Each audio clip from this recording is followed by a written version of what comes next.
نحمده ونستعينه ونستغفره ونعوذ بالله من شرور أنفسنا ومن سيئات أعمالنا من يهده الله فلا مضل له ومن يضلل فلا هادي له وأشهد أن لا إله إلا الله وحده لا شريك له وأشهد أن محمدا عبده ورسوله يا أيها الذين آمنوا اتقوا الله حق تقاته ولا تموتن إلا وأنتم مسلمون يا أيها الناس اتقوا ربكم الذي خلقكم من نفس واحدة وخلق منها زوجها وبث منهما رجالا كثيرا ونساء واتقوا الله الذي تساءلون به والأرحام إن الله كان عليكم رقيبا يا أيها الذين آمنوا اتقوا الله وقولوا قولا سديدا يصلح لكم أعمالكم ويغفر لكم ذنوبكم ومن يطع الله ورسوله فقد فاز فوزا عظيما أما بعد فإن أصدق الحديث كتاب الله وخير الهدي هدي محمد صلى الله عليه وسلم وشر الأمور محدثاتها وكل محدثة بدعة وكل بدعة ضلالة وكل ضلالة في النار. Ma'asyiral muslimin, ikhwani fillah wa akhwati, para jamaah rahimani wa rahimakumullah. Alhamdulillah, segala puji bagi Allah Subhanahu wa taala yang melimpahkan kepada kita, memberikan kepada kita nikmat-nikmatnya yang tidak ada satupun di antara kita yang mampu menghitung nikmat-nikmat Allah. Allah berfirman, wa in ta'uddu ni'matallahi la tuhsuha. Apabila kalian menghitung-hitung nikmat Allah, kalian tidak akan mampu menghitungnya. Karena memang tugas kita adalah bukan menghitung nikmat Allah, namun mensyukuri nikmat Allah. Fadhkuruni adzkurkum washkuruli wala takfurun. Kata Allah, ingatlah kepadaku, niscaya aku akan mengingat kalian. Dan bersyukurlah atas nikmatku dan jangan kalian kufur terhadap nikmatku. Maka kita memuji Allah atas segala nikmat yang Allah berikan. Kita diberikan kesehatan, kita diberikan waktu, usia, dan yang paling berharga, kita diberikan taufik, hidayah oleh Allah Subhanahu wa taala. Langkah kaki kita masih dimudahkan oleh Allah untuk menuju ketaatan-ketaatan kepadanya. Terutama di hari-hari yang mulia seperti sekarang, 10 hari pertama di bulan Dzulhijjah, Allah mudahkan kita untuk melaksanakan amal-amal soleh. Di mana amal soleh yang dikerjakan di 10 hari pertama bulan Dzulhijjah ini mendapatkan kecintaan yang luar biasa dari Allah Azza wa Jalla. Nabi SAW bersabda, "Ma min ayyamin al-amalu salihu fiha ahabbu ilallah min hadhil ayyamil ashr." Tidak ada hari-hari di mana amal saleh yang dikerjakan di hari tersebut lebih Allah cintai daripada amal saleh yang dikerjakan di 10 hari pertama bulan Dzulhijjah. Semoga Allah Azza wa Jalla menerima semua amal ibadah kita. Para jamaah rahimani wa rahimakumullah, kita melanjutkan kembali pembahasan kitab Sifat As-Shalah. Ya, Sifat As-Shalah. Ini judul kitabnya, bukan sifat salat Nabi. Sudah kita sampaikan judul kitabnya Sifatus Shalah. Karena beda dengan karangannya Syekh Muhammad Nasiruddin Al-Albani. Di sini kita merujuk pada kitab Sifatus Shalah yang ditulis oleh Al-Imam Muhammad bin Shalih Al-Utsaimin rahimahullahu taala. Para jamaah rahimani wa rahimakumullah, setelah pada pertemuan yang lalu kita membahas muqaddimah yang disampaikan oleh muallif Syekh Muhammad bin Shalih Al-Utsaimin, di mana beliau menyampaikan tentang kesempurnaan agama Islam, bahwasanya Allah Subhanahu wa taala telah menjadikan agama ini sempurna sehingga tidak membutuhkan tambahan-tambahan. Dan ini perlu ketika kita belajar tentang salat, agar kita mencukupkan dengan petunjuk yang datang dari Rasul sallallahu alaihi wasallam. Karena Nabi telah mengatakan, "Shallu kama ra'aitumuni usolli." Salatlah kalian sebagaimana kalian melihat aku salat. Ya, maka salat yang kita kerjakan cukupkan dengan petunjuk-petunjuk yang datang dari Nabi SAW dan tidak menambah-nambah dalam salat tersebut dengan sesuatu apapun yang bukan dari Nabi SAW. Kemudian juga pada pertemuan yang lalu beliau menekankan tentang tauhid, di mana ibadah yang dikerjakan oleh seseorang tidak akan ada manfaatnya, tidak akan ada nilainya di sisi Allah tanpa tauhid, tanpa keikhlasan kepada Allah Azza wa Jalla. Allah mengatakan, "Qul inna salati wa nusuki wa mahyaya wa mamati lillahi rabbil alamin." Katakanlah, sesungguhnya salatku, sesembelihanku, hidupku dan matiku hanya untuk Allah Rabbul Alamin. Maka semua ibadah harus dibangun di atas tauhid. Semua ibadah atau suatu ibadah yang tercampur di dalamnya kesyirikan, baik itu syirik besar ataupun syirik kecil, maka tidak akan diterima ibadah tersebut di sisi Allah Azza wa Jalla. Allah berfirman dalam hadis qudsi, kata Allah, "Ana aghna syuraka'i 'anil syirk." Aku adalah zat yang maha tidak butuh dengan sekutu. Faman amila amalan asyraka fihi ma'i ghairi taraktuhu wa syirka. Barang siapa yang mengamalkan suatu ibadah yang dia selipkan dalam ibadah itu, dia peruntukkan selain aku, maka aku tinggalkan dia beserta apa yang dia persekutukan. Artinya tidak diterima sama Allah Azza wa Jalla. Maka luruskan niat kita dalam setiap ibadah, setiap amal soleh, agar ibadah kita diterima oleh Allah Subhanahu wa Ta'ala. Dan kita lanjutkan pembahasan kitab ini sampai pada halaman 11, judulnya Makna Sholati Lughatan wa Syar'an. Tentang makna salat secara bahasa dan secara istilah syar'i. Ya, maka segala sesuatu dimulai dengan pengertian, definisi terlebih dahulu. Nah, definisi ada yang secara bahasa dan ada yang secara syar'i. Nah, nanti tergantung penggunaannya di mana konteksnya. Ya, tergantung penggunaannya di mana konteksnya. Karena suatu kata itu dipahami berdasarkan konteks siapa yang mengucapkannya dan dalam rangka apa, topiknya apa. Misalnya ketika Anda pergi ke apotek,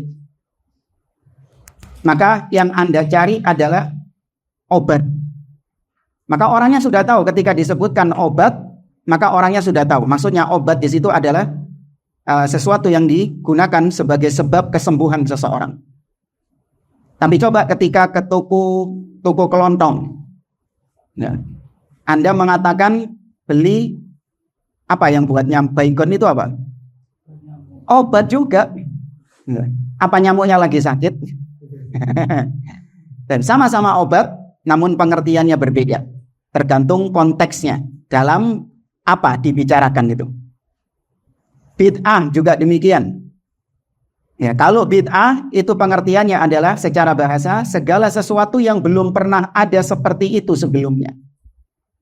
Jadi segala sesuatu yang baru yang belum pernah ada seperti itu, semisal dengan itu sebelumnya.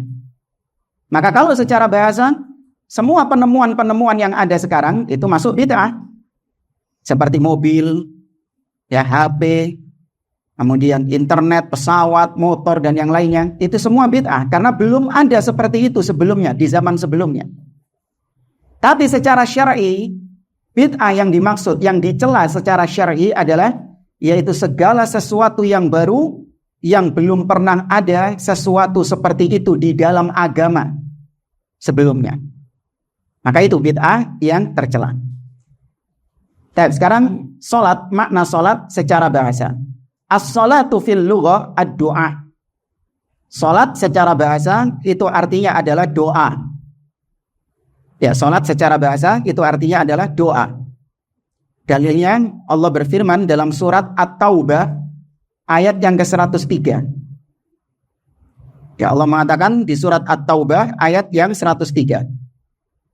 Allah berfirman, "Khudh min amwalihim shadaqatan tutahhiruhum wa tuzakkihim biha wa sholli 'alaihim. Inna salataka sakanun lahum." Kata Allah, khud min amwalihim, ambillah dari harta mereka, wahai Muhammad. Shadaqatan, sebagai bentuk sedekah. Zakat maksudnya. Tutahhiruhum, yang akan mensucikan mereka dan akan membersihkan mereka.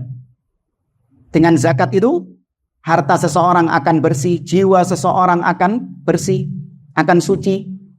Kemudian kata Allah, wasalli alaihim, dan sholatlah untuk mereka. Maksudnya sholat untuk mereka di sini apa? Berdoalah untuk mereka. Ya, maka sholat di sini maknanya secara bahasa adalah doa. Demikian juga di surat At-Taubah, ayatnya nanti cari sendirilah. Allah mengatakan di surat At-Taubah tentang larangan mendoakan orang kafir yang mati di atas kekafiran. Ya, nggak boleh seorang muslim mendoakan orang yang mati di atas kekafiran agar diampuni Allah, agar dimasukkan surga, nggak boleh. Allah berfirman, ya Bapak kita cari aja ayatnya. Wala tusalli ala ahadin minhum mata abadan wala taqum ala qabri. Surat At-Taubah ayat 84. Nah, surat At-Taubah ayat 84. Ya, Allah mengatakan wala tusalli ala ahadin minhum mata abadan, dan jangan kau salat untuk mereka yang mati. Maksudnya dari mereka orang-orang kafir. Nah, nggak boleh salat di sini bukan hanya nggak boleh nyolatin jenazah, tapi nggak boleh mendoakan. Ya, nggak boleh mendoakan orang kafir yang telah mati agar dirahmati Allah, agar diampuni sama Allah, agar dimasukkan surga. Ya, maka nggak boleh kemudian mengatakan almarhum fulan, kafir dia, nggak boleh. Itu termasuk bentuk doa. Ya, atau misalnya fulan rahimahullah, padahal dia kafir. Ini nggak boleh.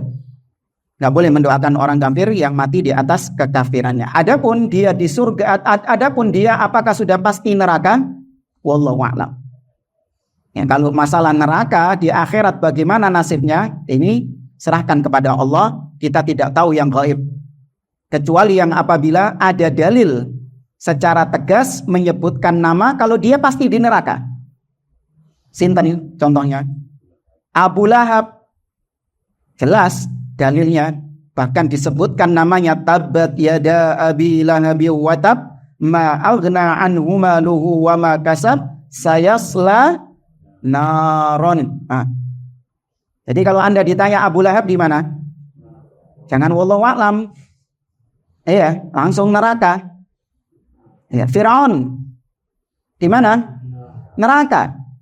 Ya, jelas ayatnya. Allah Azza wa Jalla mengatakan an-naru yu'raduna 'alaiha ghuduwan wa 'ashiyya wa yawma taqumus sa'ah adkhilu ala fir'auna asyaddal 'adzab. Ya, jelas di situ disebutkan Firaun disiksa di neraka. Nah, selain itu tetangga kita, Pak Fulan, Bu Fulana, kafir dia, mati di atas kekafirannya. Kita nggak tahu dia sudah masuk Islam, nggak tahu. Artinya tidak ada bukti kalau dia ini sudah masuk Islam. Dia mati di atas kekafirannya. Secara zahirnya gitu memang. Maka hukumi dia sebagai jenazah kafir. Jangan didoakan, jangan disolatkan, jangan dimakamkan di pemakaman muslim. Ya. Adapun kalau ditanya dia di mana, apa jawaban kita? Wallahu a'lam. Ya, wallahu a'lam. Ini kalau vonis secara individu. Tapi kalau Anda ditanya orang kafir itu secara umum ya, tanpa nunjuk hidungnya, orang kafir yang mati di atas kekafiran masuk mana? Neraka. Ini hukum secara umum. Ya. Kalau mau pendekatan ini ya, pendekatan pemahaman, seperti kalau kita mengatakan merokok itu menyebabkan kanker, perokok itu kena kanker, perokok itu impoten. Ya, boleh nggak? Boleh, ini hukum secara umum. Adapun kalau ada orang ngerokok jedal-jedul, boleh nggak langsung kita vonis wih impoten iki wong iki? Boleh nggak? Ya boleh. Nah, boleh. Iya, harus ada pembuktiannya terlebih dahulu. Harus ada dalilnya terlebih dahulu ya. Dan yang bisa memberikan dalil kalau dia impoten siapa? Dokter. Iya, dokter. Nah, ini kalau masalah agama, dalil itu hanya dari Allah Subhanahu wa taala dan Rasulnya sallallahu alaihi wasallam. Dan itu secara bahasa. Sekarang kita singkat, was-salatu fi syara'. Adapun salat secara istilah syar'i, jadi sudah jelas ya, salat tadi secara bahasa artinya doa. Adapun salat secara istilah syar'i adalah ibadatun dzatu aqwalin wa af'alin makhsusatin. Salat itu adalah ibadah yang di dalamnya ada ucapan-ucapan dan gerakan-gerakan yang khusus. Ya, salat itu adalah sebuah ibadah yang di dalamnya ada ucapan-ucapan dan gerakan-gerakan perbuatan yang khusus. Muftatahatun bit takbir, yang dibuka dengan takbir. Muhtatamatun bit taslim, dan ditutup dengan salam. Ya. Tapi itu salat, pengertian salat secara umum. Jadi salat itu ibadah. Salat adalah bentuk penghambaan diri kita kepada Allah Subhanahu wa taala. Kemudian fayashmalu dzalika as-shalawatil khams. Maka dari pengertian tadi mencakup makna salat secara syar'i adalah salat yang 5 waktu, wal jumu'ah, salat Jumat, wa salatul janazah, dan salat jenazah. Ya kan, dibuka dengan takbir, ditutup dengan salam. Wa sujudut tilawah, atau sujud tilawah, wa sujudus syukur, dan sujud syukur. Ya, dimulai dengan takbir dan diakhiri dengan salam. Karena kata beliau, in kunna biftitahihima bit takbir wa ihtitamihima bit taslim. Karena tadi kita katakan bahwa salat itu dibuka dengan takbir dan ditutup dengan salam. Ya, adapun as-salatu 'alan nabi, salat kepada nabi. Ya, salat terhadap nabi. Masuk dalam pengertian ini enggak? Apa maksudnya salat untuk nabi atau kepada nabi? Solawat, bahasa kita itu solawat, padahal salat. Solawat itu jamaknya. Bersolawat atas nabi. Maksudnya solat atas nabi.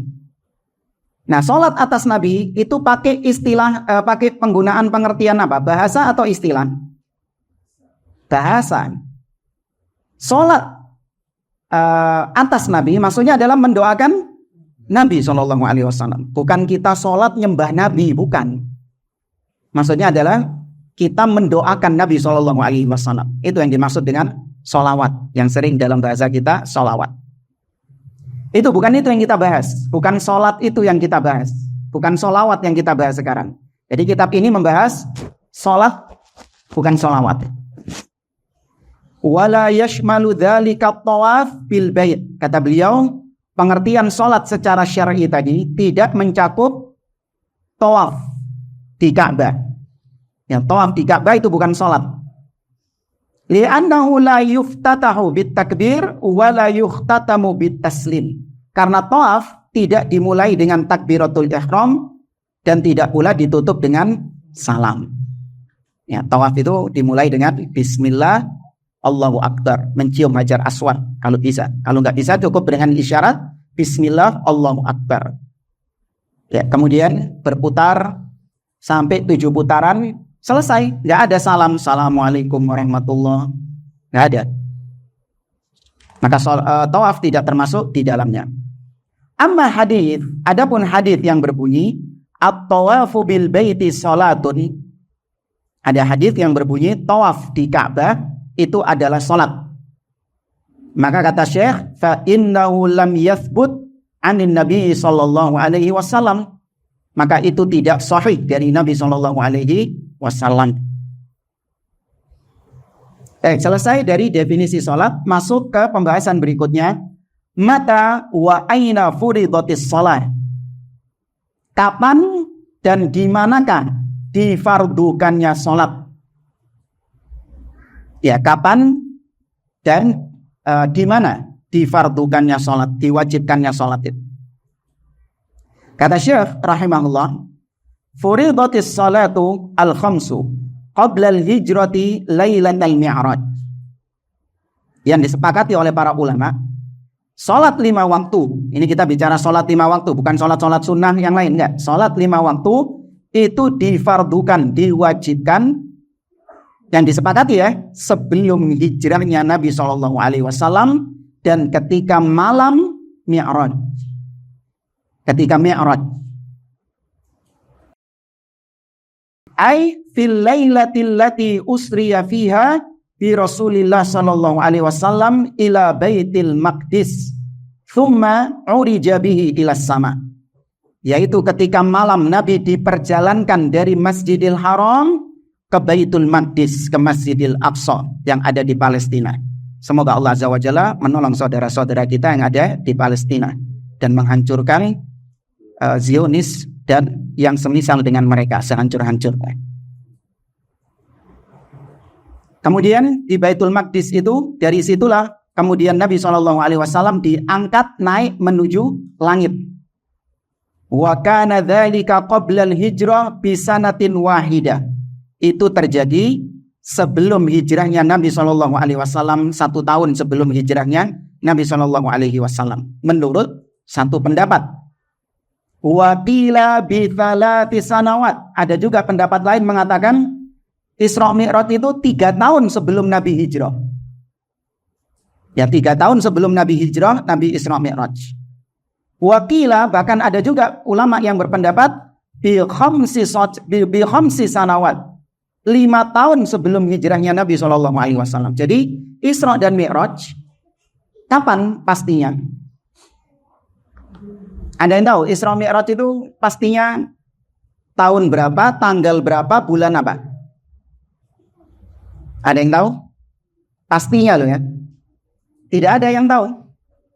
Adapun yang jadi tanggal merah itu tanggal berapa? 27 Rajab ya? Ya apa sih? Rajab apa Jumadal Akhirah? Kenapa? Saya coba dilihat kalendernya. Isra Mi'raj itu kalau biasanya diperingati sama orang-orang itu 27 Rajab. Betul jamaah? Berarti 27 Rajab ya? Iya, 27 Rajab. Nah, kata para ulama, 27 Rajab itu bukan tanggal yang disepakati. Kalau nggak percaya silakan cek misalnya kitab Al-Bidayah wan Nihayah oleh Al-Imam Ibnu Katsir rahimahullah taala. Atau misalnya yang mungkin banyak yang punya itu kitab Ar-Rahiqul Makhtum. Kitab Ar-Rahiqul Makhtum oleh Syekh Safiyur Rahman. Nah, ketika membahas Isra Mi'raj, di situ beliau terlebih dahulu membahas tentang ikhtilaf, perbedaan para ulama ahli sejarah tentang kapan terjadinya Isra Mi'raj itu. Ala kulli hal, ya, meskipun katakanlah tanggalnya 27 Rajab, taruhlah sudah sepakat para ulama Isra Mi'raj 27 Rajab. 1 tahun sebelum hijrahnya Nabi SAW. Katakanlah itu memang sahih, tetap tidak ada ibadah khusus yang dikerjakan ketika Isra Mi'raj. Tidak ada puasa Isra Mi'raj, tidak ada qiyamul lail dalam memperingati Isra Mi'raj, tidak ada sedekah dalam memperingati Isra Mi'raj, tidak ada perayaan-perayaan apapun dan peringatan-peringatan apapun. Ya, itu kalau disepakati tanggalnya. Apalagi tanggalnya sekarang faktanya tidak disepakati oleh para ulama. Ya. Tapi intinya peristiwa Isra Mi'raj itu terjadi enggak? Terjadi. Kalau peristiwanya terjadi, terjadi. Ya, tapi kapannya? Wallahu a'lam. Wa faradahallahu ala nabiyhi sallallahu alaihi wasallam 50 salatan kulla yaumin wa laila. Nah, awalnya salat fardu itu diwajibkan atas Nabi SAW dan tentu atas umatnya juga 50 waktu sehari semalam. Faqabila wa nazala mustasliman li hadzal amri. Maka setelah menerima wahyu ini, dan Allah berbicara langsung loh ya dengan Nabi SAW. Nabi naik ke atas dan Allah berbicara langsung kepada Nabi. Nabi mendengar suara Allah Subhanahu wa taala. Maka ini ditetapkan sifat apa? Kalam. Ya, ditetapkan sifat kalam bagi Allah Subhanahu wa taala. Sama ada lagi sifat apa yang ditetapkan dari Isra Mi'raj? Al-ulu, tinggi di atas. Ya, Nabi SAW namanya Mi'raj itu naik. Namanya naik dari mana ke mana? Namanya naik dari bawah ke atas. Nah, karena Allah, Nabi berjumpa dengan Allah, Nabi berbicara dengan Allah di atas, menunjukkan Allah di atas. Sebaliknya Al-Quran, Inna anzalnahu fi lailatul qadar. Sesungguhnya kami menurunkan Al-Quran pada malam Al-Qadar. Namanya turun, Allah yang menurunkan. Namanya turun dari mana ke mana? Dari atas ke bawah. Ya, semua orang paham. Kecuali Madura kalau nggak paham. Ya, kalau Madura toron dari mana ke mana? Dari Surabaya ke Madura, toron. Ini pengecualian kalau orang Madura. Kembali ke sini, maka disyariatkan 50 kali sholat dalam sehari semalam, dan Nabi menerima hal itu. Maka Nabi turun dari Sidratul Muntaha, mau balik lagi. Nabi ridho dengan sholat 50 waktu tadi. Wa huwa qaidu hadhil ummah, dan kita tahu Nabi adalah pemimpin umat ini. Waltizamuhu bidzalik iltizamun lil ummati kulliha. Dan kalau Nabi sudah sepakat, Nabi sudah menerima sholat 50 waktu, berarti itu juga umatnya ngikut 50 waktu. Karena Nabi adalah pemimpinnya. Hatta marra bi Musa bin Imran alaihi salatu wassalam. Wa huwa fis sama'is sadisah. Sampai akhirnya ketika turun di langit yang ke-6, Nabi berjumpa dengan Nabi Musa bin Imran. Jadi Nabi itu bertemu dengan Nabi Muhammad SAW, bertemu dengan para Nabi dan Rasul di langit-langit itu. Ya, anak nggak hafal urutan-urutannya. Langit ke-7 itu Nabi Ibrahim. Ya, langit ke-6 Nabi Musa alaihissalam. Langit ke-5 kalau nggak salah Nabi Isa dan Nabi Harun. Ya. Isa kedua ya. Yang pertama Adam ya. Ya. Tapi ala kulli hal, semua Nabi dan Rasul yang dijumpai oleh beliau itu ruhnya saja. Kecuali Nabi Isa alaihissalam. Ini sudah pernah kita sampaikan ya di masjid yang sebelumnya ya, syafa'ullah. Amin jamaah. Baik. Kemudian Nabi bertemu dengan Musa di langit yang ke-6. Nabi Musa mengatakan, bima umirta, wahai Muhammad, kau diperintahkan apa oleh Allah? Qal umirtu bi khamsina salatan kulla yaumin. Kata Nabi SAW, aku diperintahkan 50 salat di setiap hari. Qal, kata Nabi Musa, inna ummataka la tastati'u khamsina salatan kulla yaumin. Sesungguhnya umatmu wahai Muhammad tidak akan mampu mengerjakan salat 50 waktu dalam sehari. Sahih jamaah Nabi Musa? 50 wahai. Keteteran kan? Apalagi 50. Wa inni wallahi qad jarrabtu an-nasa qablak wa 'alajtu bani Israil ashaddal mu'alaja. Kata Nabi Musa, dan aku demi Allah, aku sudah mencoba kepada manusia sebelummu. Salat 50 waktu itu sudah dicoba sama Nabi Musa. Dan aku sudah menerapkan itu kepada Bani Israel. Dengan sebenar-benarnya, dengan keras aku terapkan itu kepada Bani Israel. Maka gak akan mampu. Farji' ila rabbik. Kata Nabi Musa, kembalilah kau kepada Rabbmu. Fas'alhu takhfif. Dan mintalah keringanan kepadanya li ummatik, bagi umatmu. Faraja'tu fawada'a anni asyra. Maka aku pun kembali kepada Allah dan kemudian Allah tetapkan padaku 10 waktu. Ya sudah dapat keringanan dari 50 menjadi 10. Kemudian farajatu ila Musa, aku kembali lagi kepada Musa. Faqala mithlah. Nabi Musa ngomong seperti tadi. Umatmu tidak akan mampu. Kembalilah kepada Rabbmu, mintalah keringanan. Farajatu fawadha'a anni 10. Farajatu ila Musa faqala mithlahu. Faraja'a fawadha'a anni 10. Afwan, dikurangi 10. Jadi setiap kembali kepada Allah dikurangi 10. 50, 40, 30, 20. Yang terus berulang-ulang bolak-balik antara Nabi Musa dengan Allah Subhanahu wa taala, Nabi riwariwi. Kemudian sampai singkatnya fa umirtu bi khamsi shalawatin kulla yaumin. Akhirnya sampai pada kesimpulan salat aku diwajibkan 5 waktu salat di setiap hari. Farajatu ila Musa, aku pun kembali kepada Musa. Nabi Musa lagi-lagi bertanya, maka aku jawab umirtu bi khamsi shalawatin kulla yaumin. Aku diperintahkan salat 5 waktu. Qal, Nabi Musa lagi-lagi mengatakan, inna ummataka la tastati'u khamsa shalawatin kulla yaum. Umatmu tetap enggak mampu melaksanakan salat 5 waktu di setiap harinya. Kata Nabi Musa, farji' ila rabbik fas'alhu takhfif li ummati. Kembalilah kepada Rabbmu, minta keringanan lagi bagi umatmu. Qal sa'altu rabbi, kata Nabi SAW, hatta stahyaitu. Aku sudah banyak meminta kepada Rabbku, sudah banyak meminta keringanan kepada Rabbku, sampai-sampai aku malu mau memintanya lagi. Walakinni arda wa usallim. Aku sudah ridho dan aku sudah pasrah menerima salat yang 5 waktu ini. Falamma jawaztu nada munadin. Dan ketika aku melewati langit tersebut, maka ada seruan.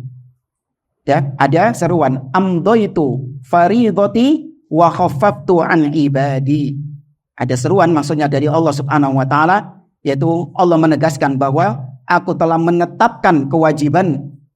Ya, kewajiban ini setelah aku tetapkan dan aku telah ringankan kewajiban tersebut bagi hamba-hambaku.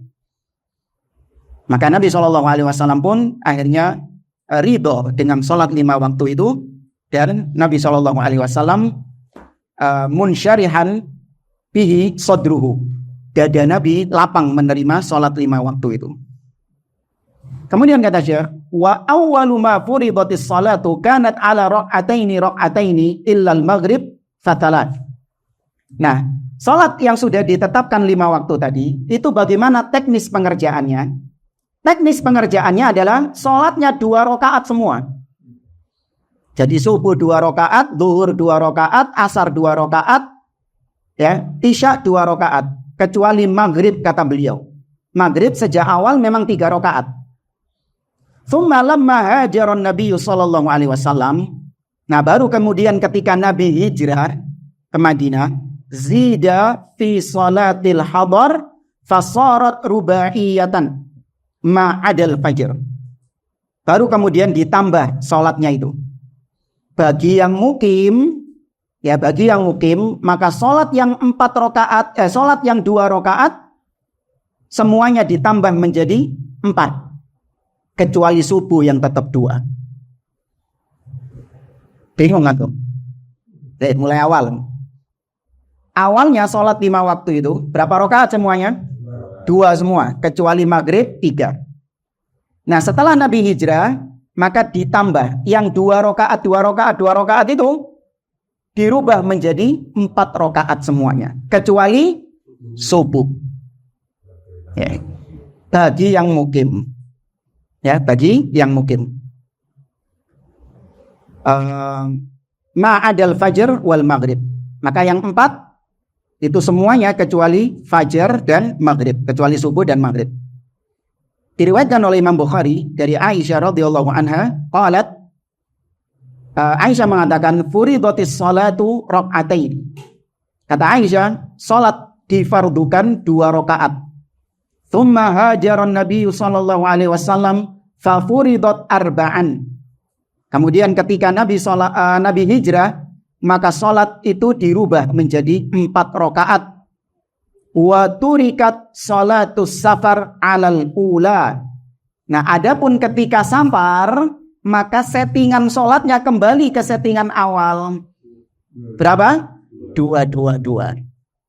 Kembali ke settingan awal ketika safar. Artinya boleh qasar kalau bahasa kita. Oke. Kemudian ditambah dalam riwayat Imam Ahmad, kata Aisyah, illal maghrib, kecuali sholat maghrib, li annaha watrun, karena sholat maghrib itu harus ganjil, was subha, dan kecuali sholat subuh, li annahu yutawwilu fihal qira'ah, karena ketika sholat subuh itu disunnahkan panjang bacaannya. Ya, bacaannya panjang, maka rakaatnya hanya 2 saja. Kemudian, kalau ada pertanyaan, terus ketika sebelum peristiwa Isra Mi'raj, apakah sudah ada sholat? Ya kan? Muncul pertanyaan, sholat itu tadi sudah dikatakan baru diwajibkan ketika peristiwa Isra Mi'raj. Nah, peristiwa Isra Mi'raj ini, itu terjadi, kalau kita ambil pendapat yang paling awal, 5 tahun sebelum hijrahnya Nabi. Ya, berarti mungkin tahun ke-8 kenabian. Jadi 8 tahun setelah Nabi diutus. Ini pendapat yang paling awal.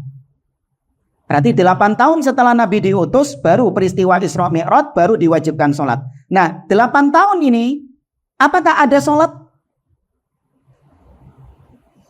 Jamaah, ketika 8 tahun setelah diutusnya Nabi, apakah Nabi sudah melakukan sholat bersama para sahabatnya? Nah, ini yang jadi pertanyaan kita. Paham ya pertanyaannya ya? Jadi apakah sholat itu sudah ada sebelum diutusnya Nabi, sebelum Mi'rajnya Nabi? Tapi kalau sholat secara umum ya, namanya sholat secara umum, apalagi dengan pengertian bahasa tadi doa, itu sudah ada sejak dahulu. Bukan hanya Nabi Muhammad SAW yang diperintahkan sholat. Semua Nabi dan Rasul ada sholatnya. Tapi kaifiyah, tata cara bagaimana sholatnya, ya mungkin berbeda-beda antara satu Nabi dengan Nabi yang lain. Syariatnya berbeda-beda. Allah berfirman, likullin ja'alna minkum syir'atan wa minhaja. Setiap umat di antara kalian kami jadikan ada syariat-syariat. Jadi berbeda-beda antara syariat yang satu dengan syariat yang lainnya. Ya, kita baca di sini kata Syekh Utsaimin, wa qad ikhtalafal ulama rahimahumullah. Para ulama rahimahumullah berbeda pendapat. Hal kanatis salatu mafrudatan qabla al-mi'raj?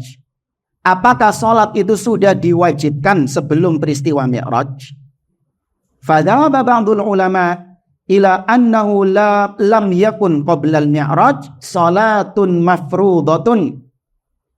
Maka sebagian ulama berpendapat sebelum Mi'raj tidak ada satupun salat yang diwajibkan. Jadi sebelum Mi'raj itu enggak ada salat yang diwajibkan, kata sebagian ulama. Illa ma waqa'a minal amri bi salatil lail min ghairi tahdid. Kecuali hanya sebatas perintah untuk sholat malam. Jadi sebelum adanya sholat 5 waktu, maka Nabi dan para sahabat itu cuma sholat apa? Sholat malam. Itu pun tanpa ada batasan. Harus berapa rakaat? Enggak. Ya terserah mau sholat berapa. Wa dhahaba qaumun ila anna sholata kanat mafrudatan rak'ataini bil ghadati wa rak'ataini bil ashiyi. Tapi sebagian ulama yang lain mengatakan bahwa sebelum peristiwa Mi'raj sudah ada sholat. Bagaimana sholatnya? 2 rakaat ketika pagi dan 2 rakaat ketika malam. Paham ya? Jadi ada 2 pendapat. Ingat, konteks kita, pembicaraan kita adalah sebelum peristiwa Mi'raj, sebelum difardukannya sholat 5 waktu. Bagaimana sholatnya? Ada 2 pendapat. Yang pertama, hanya sholat malam tanpa ada batasan berapa rakaatnya. Pendapat kedua, yaitu sholat 2 rakaat di saat pagi dan 2 rakaat di saat petang. Zikir pagi petang ya. Baik, sekarang kita masuk pembahasan berikutnya. Ahamiyatus sholati syara'an. Urgensi sholat. Nah, ini bukan hanya yang malas sholat, tapi buat kita yang melaksanakan sholat, ini juga bisa menjadi cambuk bagi kita untuk lebih semangat lagi melaksanakan sholat. Apalagi kalau kadang datang futur, ya kan? Maka kita perlu belajar tentang urgensi, pentingnya sholat. Ya, karena sebagian orang meremehkan tentang masalah sholat. Dijak sholat, sudah adzan, yuk sholat, yuk monggo disian. Dia ini lah po. Cangkruk, jedul, rokokan, ngopi gitu. Ayo sholat, ini monggo disian. Balik sholat tetap tidak tergerak hatinya. Nah, dengan kita belajar tentang urgensi sholat ini, semoga menggugah hati kita untuk perhatian terhadap sholat. Dimanapun, kapanpun, bahkan sampai ketika dalam kondisi sekritis separah apapun, sepanjang masih dalam kondisi sadar, akal masih berfungsi, wajib sholat ya? Tetap wajib. Anda bisa bayangkan ada orang kecelakaan dengan kecelakaan yang parah. Sampai satu badan ini digip semua, dimumi semua. Ayah ngantuk. Nggak bisa gerak. Digip, tahu digip ya? Mulai kepala sampai kaki itu digip semua. Dibuntel semuanya. Gak iso gerak. Tapi sadar dia. Sadar, bukan koma, bukan sadar. Kondisi seperti itu, kritis seperti itu, dengan luka yang parah seperti itu, tidak bisa gerak seperti itu, wajib sholat? Tetap wajib. Ya, apalagi yang sehat. Kecuali kalau sudah koma, berhari-hari nggak sadar, baru gugur kewajiban. Sudah pikun, ya, atau sudah hilang akal, baru gugur kewajiban. Tapi selama akal masih berfungsi, masih dalam kondisi sadar, wajib sholat. Dan kata beliau, inna lis-sholati ahamiyatan 'azimatan wa makanatan 'aliyatan fil Islam. Sesungguhnya di dalam sholat ada urgensi yang sangat besar dan kedudukan yang tinggi. Fahiya ahadu arkanil Islamil 'azimah. Salat adalah salah satu dari 5 rukun Islam yang agung. Bal hiya ahammuha ba'da syahadatain. Bahkan salat ini yang paling pentingnya setelah 2 kalimat syahadat. Ya, yang paling pentingnya setelah 2 kalimat syahadat, asyhadu syahadatu alla ilaha illallah wa anna Muhammadan Rasulullah. Nah, berikut ini yadullu ala ahammiyatiha. Berikut ini adalah hal-hal yang menunjukkan tentang pentingnya, urgensinya sholat itu. Di sini kita spilkan, bukan contohkan. Ya, kita tunjukkan. Ya, kita tunjukkan poin-poinnya dulu, baru kemudian nanti kita bahas sedikit-sedikit. Yang pertama, kenapa sholat itu urgen? Karena sholat itu salah satu dari rukun Islam. Ini urgensi yang pertama. Kenapa sholat itu penting? Karena dia salah satu dari rukun Islam. Yang kedua, karena sholat itu adalah tiang agama.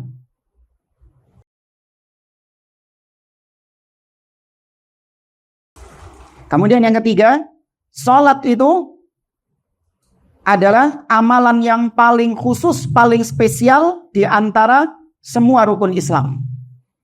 Kecuali syahadat ya.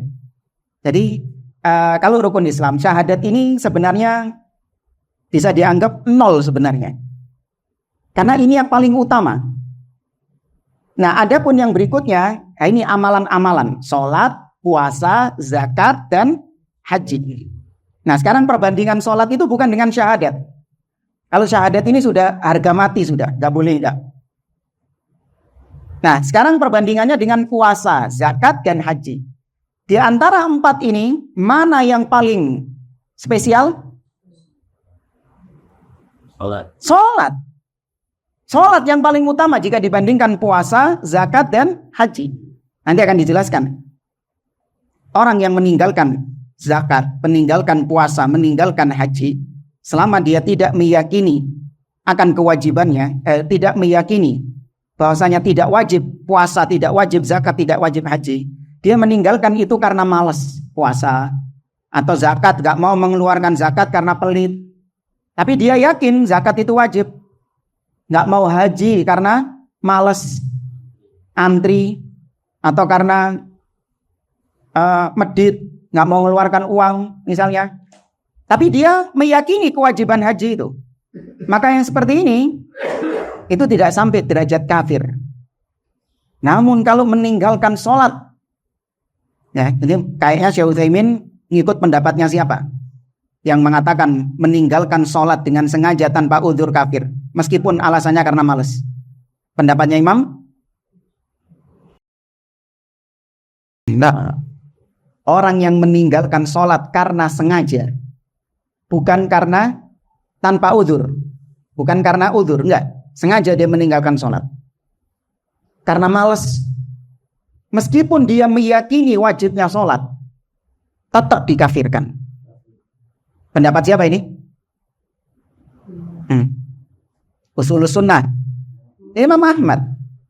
Ini pendapat Imam Ahmad. Adapun pendapat Imam Syafi'i enggak. Pendapat Imam Syafi'i enggak kafir orang yang meninggalkan sholat dengan sengaja, tapi kalau alasannya karena malas, enggak kafir. Tapi yustatab, bagi penguasa harus dimintai tobat. Wa illa qutil, kalau enggak mau tobat dibunuh. Ojo dipenggal pun. Saya pendapatnya Imam Syafi'i. Terus pendapatnya Imam Syafi'i ini. Ya, kalau kau berada di pemerintahan yang menerapkan hukum syar'i, kau dimintai tobat kalau nggak mau sholat. Kalau tetap kau kekeh nggak sholat, dibunuh. Itu Imam Syafi'i. Dan nanti kita bahas yang poin 3 ini.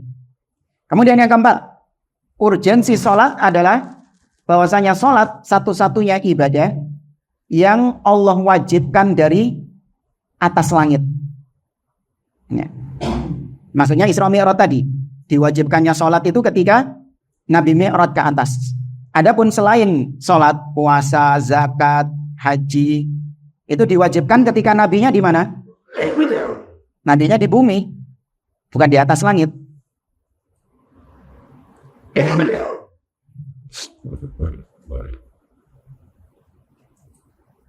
Baik, kemudian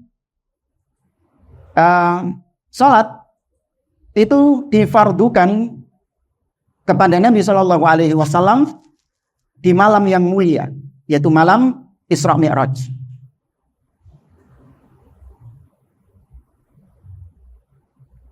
Kemudian yang keenam, urgensi sholat, bahwasanya sholat itu diwajibkan kepada Nabi tanpa perantara.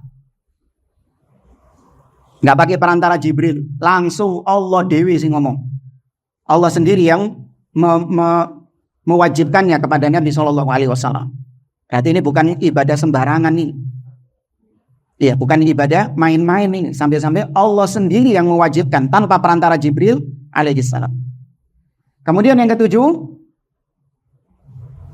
tadi awal kali sholat diwajibkan 50 waktu dalam sehari. Itu juga menunjukkan urgensi sholat. Awalnya 50 waktu, bayangkan. Waktunya apa saja 50 ini? Wallahu a'lam, nggak dijelaskan. Ya, apakah ya apa baginya dalam sehari jamaah? Wallahu a'lam, nggak dijelaskan oleh para ulama. Tapi yang penting 50 kali dalam sehari. Bisa-bisa seharian kita melaksanakan sholat. Tuh, saking pentingnya sholat. Ya, seandainya Nabi tidak minta keringanan, maka hidup kita dalam sehari isinya cuman sholat tok. Iya, nggak ada kerja, tidur, nonton TV,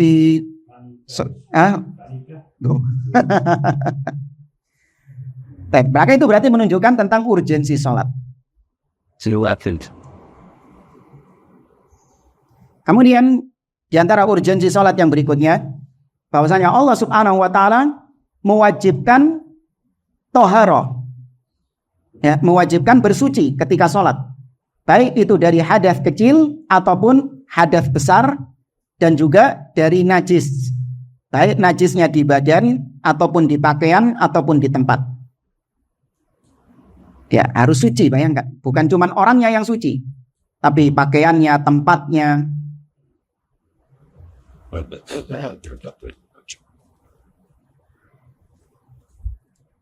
Kemudian yang ke-9, pentingnya sholat adalah yaitu terlalu banyak dalil-dalil perintah sholat dan ancaman yang enggak sholat. Berapa banyak ayat-ayat yang berbunyi wa aqimus sholat wa atuz zakat. Oke enggak? Oke. Ya, berarti karena saking banyaknya perintah itu, dalil itu berarti menunjukkan akan pentingnya hal tersebut. Sesuatu yang penting itu pasti diulang-ulang. Ya kan? Sesuatu yang penting itu pasti diulang-ulang. Yang ke-10,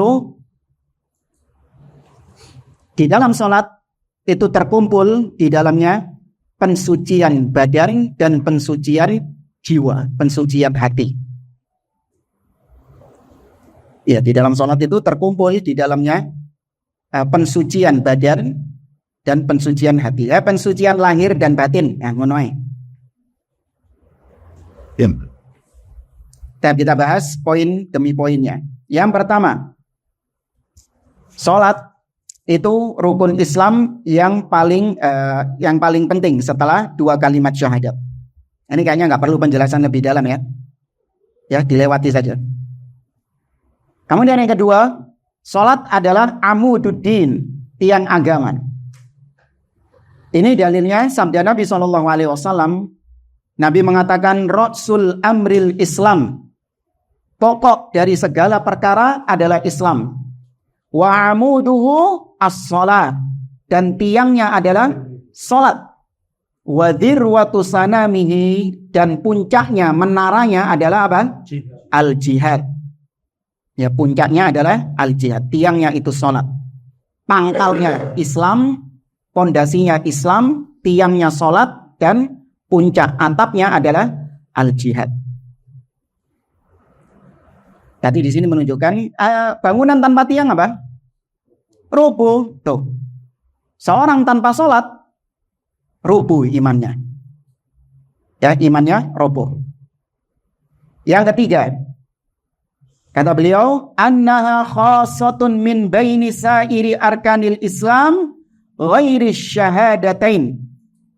Bahwasanya sholat itu adalah ibadah yang khusus jika dibandingkan dengan rukun-rukun Islam lain selain 2 kalimat syahadat.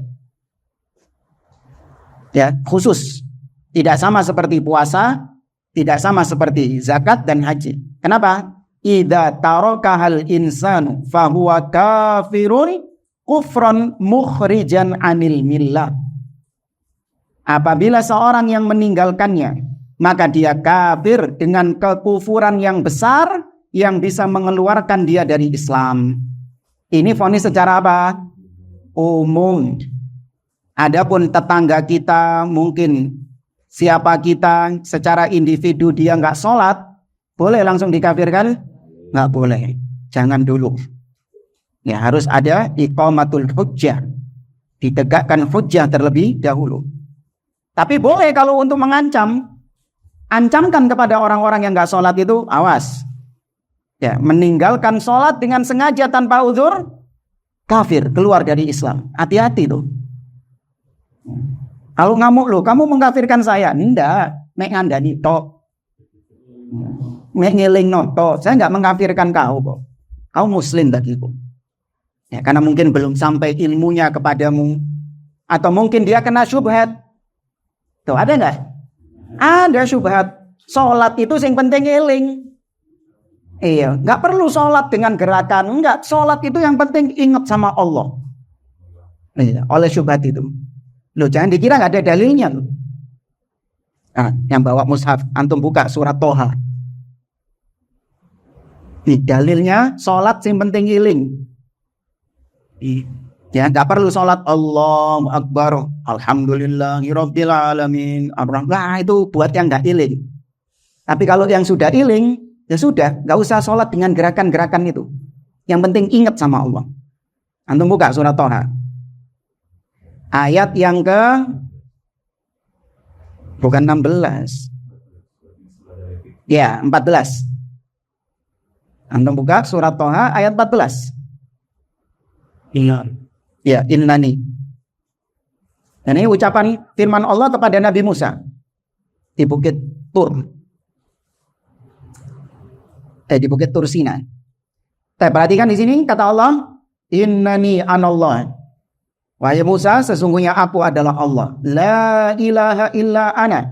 Tidak ada sesembahan yang hak untuk disembah kecuali aku. Fa'budni, maka sembahlah aku. Wa aqimis sholata, dan dirikanlah sholat li dzikri, untuk mengingatku. Berarti sholat itu kalau gak eling sama Allah. Tapi kalau sudah ingat sama Allah, ya gugur kewajibannya.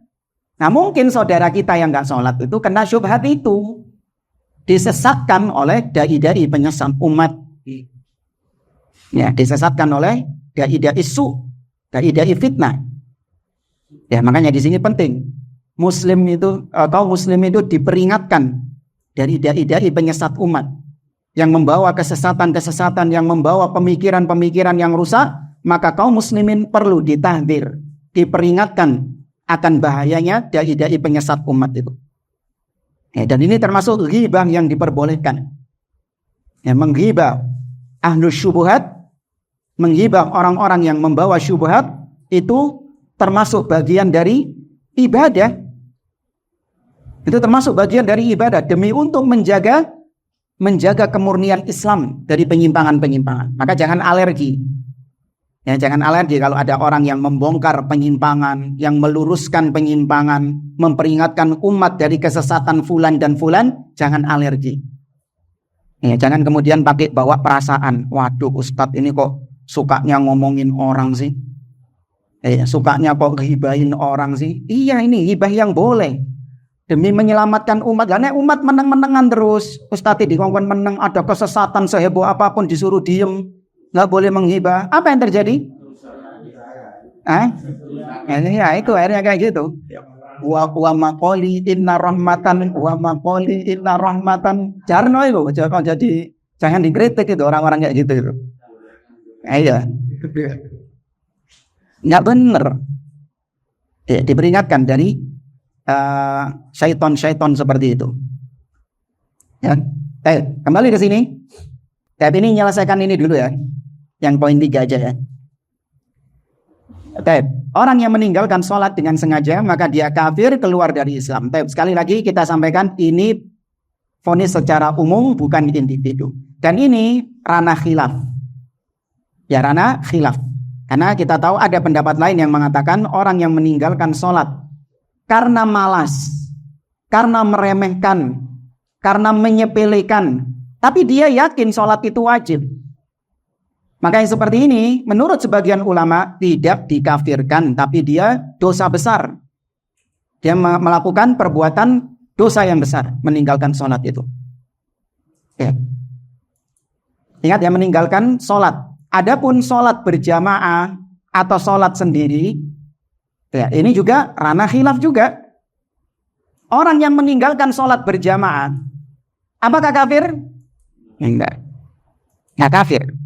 Tapi dia kehilangan sunnah, kehilangan afdol. Dan dia juga mendapatkan dosa. Kalau menurut pendapat yang mengatakan sholat berjamaah di masjid hukumnya wajib.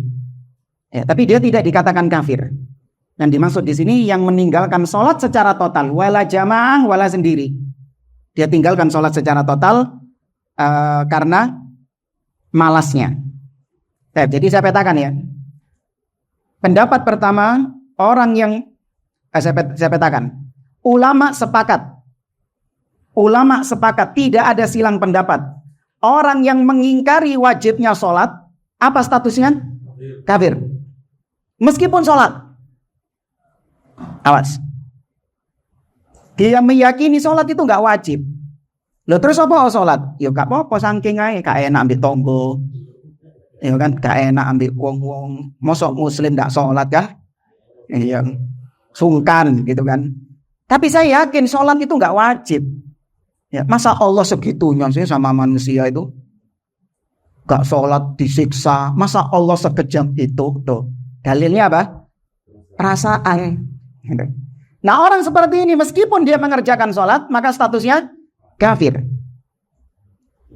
Kemudian para ulama sepakat bahwasanya orang yang meninggalkan sholat, orang yang mengatakan mengingkari wajibnya sholat, maka dia kafir. Adapun yang silang pendapat adalah yang meninggalkan sholat. Kalau dia meninggalkan sholat karena meyakini sholat itu nggak wajib, apa statusnya? Dia meninggalkan sholat karena keyakinannya sholat sudah nggak wajib. Kafir juga ini, sepakat. Tapi kalau dia meninggalkan sholat karena malas, karena menyepelekan, ini ada dua pendapat. Pendapat pertama kafir. Ini pendapatnya Imam Ahmad bin Hanbal dalam kitabnya Ushulus Sunnah. Dia kafir, keluar dari Islam meskipun karena malas. Meskipun dia masih yakin sholat itu wajib, tapi ditinggalkan, kafir statusnya. Tetap ini hukum apa? Hukum umum, global, bukan individu, awas.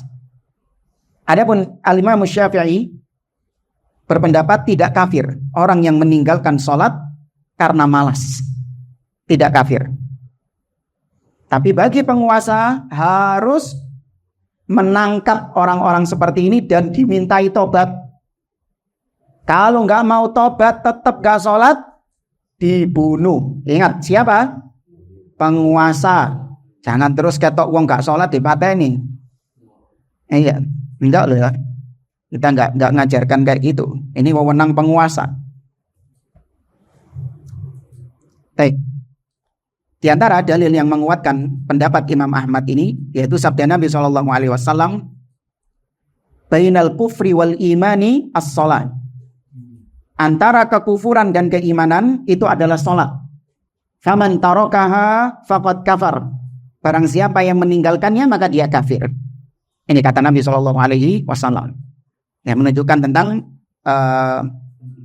pentingnya salat dan kafirnya orang yang meninggalkan salat dengan sengaja tanpa udzur, menurut pendapat Imam Ahmad. Nah, berbeda, kata beliau, berbeda dengan rukun-rukun Islam yang lain, seperti sholat, seperti zakat, puasa, dan haji. Maka orang yang meninggalkan puasa, zakat, haji, para ulama berbeda pendapat tentang hukum orang yang meninggalkannya. Ya, lagi puasa Ramadan, lagi bulan Ramadan. Ada orang nggak puasa tanpa uzur. Apa status orangnya ini? Dosa besar. Kecuali kalau dia mengatakan, oh, poso itu ono ta? Oh, ono poso itu. Nah, saya nggak meyakini ada syariat puasa. Nah, orang seperti ini apa statusnya? Kafir, kufur. Adapun tadi, iya puasa sih. Memang disyariatkan sama Allah. Tapi yo polu gue aku. Yo pengelaan. Jadi dia pendorongnya nggak puasa itu karena hawa nafsunya. Maka seperti ini tidak dikafirkan. Alias dosa besar. Demikian juga zakat. Orang nggak mau mengeluarkan zakat karena medit. Pelit. Ya mungkin kalau hartanya sedikit, enteng dia mengeluarkan zakat. Dia punya 100 juta misalnya. Sudah sampai nisab nggak 100 juta ini? Sampai. Tunggu haul 1 tahun, berapa yang dikeluarkan? Berapa juta? 2,5 juta. Enteng, 2,5 juta. Keluarkan zakat. Ini duitnya 100 juta. Kalau uangnya 100 juta, berapa yang dikeluarkan? 100 juta. Berapa zakat yang dikeluarkan? 20 juta. Ya. Tadi berapa namanya? 100 100 juta. 1 M 25 juta. Saya ulangi ya, 100 juta, zakatnya 2,5 juta. 2,5 juta. 1 M 25 juta. Oh, kroso gak? Mikir saya Mas. Motor siji loh. 25 juta ini dapat sepeda motor 1. Aerox bisa. Boning before navigasi. Iya. Tuh, mikir dia. Apalagi kalau 1 T. Nah, lebih mikir lagi dia mau mengeluarkan zakat. Makanya nggak dikeluarkan zakatnya. Karena dia bangun rumah loh. Ya kan? Bisa buat beli rumah. Dimana kita keluarkan zakat mending tak buat beli rumah. Dia nggak mau mengeluarkan zakat karena meditnya, karena pelitnya. Makanya seperti ini kafir nggak? Tidak, dia dosa besar. Nah, tapi kalau dia mengatakan nggak ada syariat zakat itu. Iya, nggak ada syariat zakat itu. Saya nggak beriman dengan syariat zakat itu. Nah, ini kafir. Tapi para jamaah, 3 poin dulu ya yang kita sampaikan tentang ahamiyah as-sholat, pentingnya sholat. Barangkali kalau ada mau ditanyakan sebelum kita tutup, tafadhol.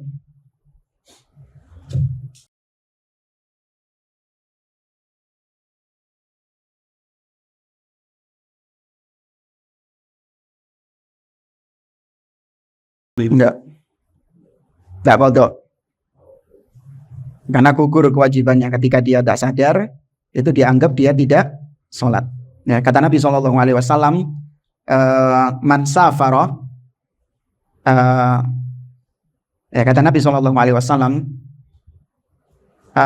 man marido au safara, barang siapa yang dia safar ya, atau sakit, ya, kutiba alaihi makana muqiman sahihan, maka dia akan dicatatkan pahala sebagaimana dia mukim dan sebagaimana dia sehat.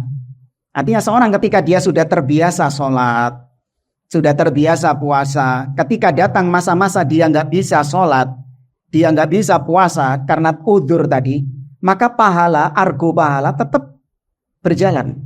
Dia dianggap seperti orang yang melakukan sholat, orang yang melakukan puasa. Ini pentingnya kita membiasakan. Orang kalau sudah biasa, ketika ada udzur, dia nggak bisa mengerjakannya, tetap dicatat pahala. Beda sama orang yang nggak biasa. Ya, wallahu a'lam. Yang lain?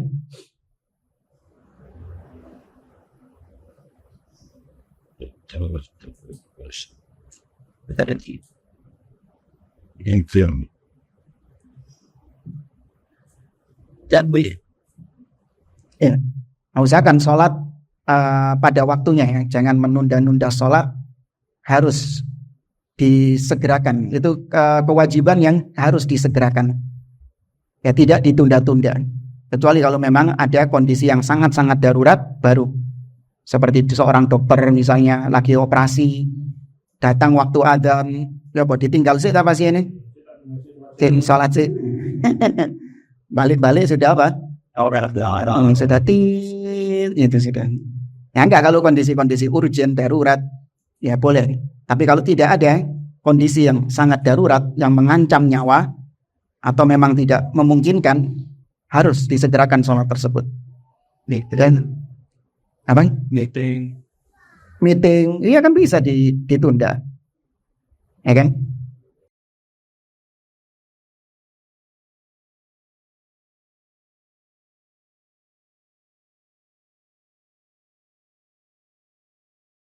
Kalau misalnya di sana ada jamaah, ada misalnya masjid-masjid yang memang di sana ada yang berdatangan terus, seperti masjid yang sering dibuat tempat singgah. Kan ada masjid-masjid yang sering dibuat tempat singgah di sini. Artinya sholat berjamaah itu digulir terus. Habis jamaah ini datang jamaah lain, habis yang lain, kita bisa sholat berjamaah di situ. Ikut bersama jamaah berikutnya. Tapi kalau memang nggak ada masjid mandek, ya sudah sholat berjamaah sekali itu tok, wis wonge kowe ikut tok soalnya. Iya, orangnya sudah itu tok, maka ya sudah sholat sendiri di rumah. Enggak masalah. Terus saya cukupkan, wallahu a'lam, subhanakallahumma wa bihamdik, asyhadu an la ilaha illa anta, astaghfiruka wa atubu ilaik, wa jazakumullahu khairan. Assalamualaikum warahmatullahi wabarakatuh.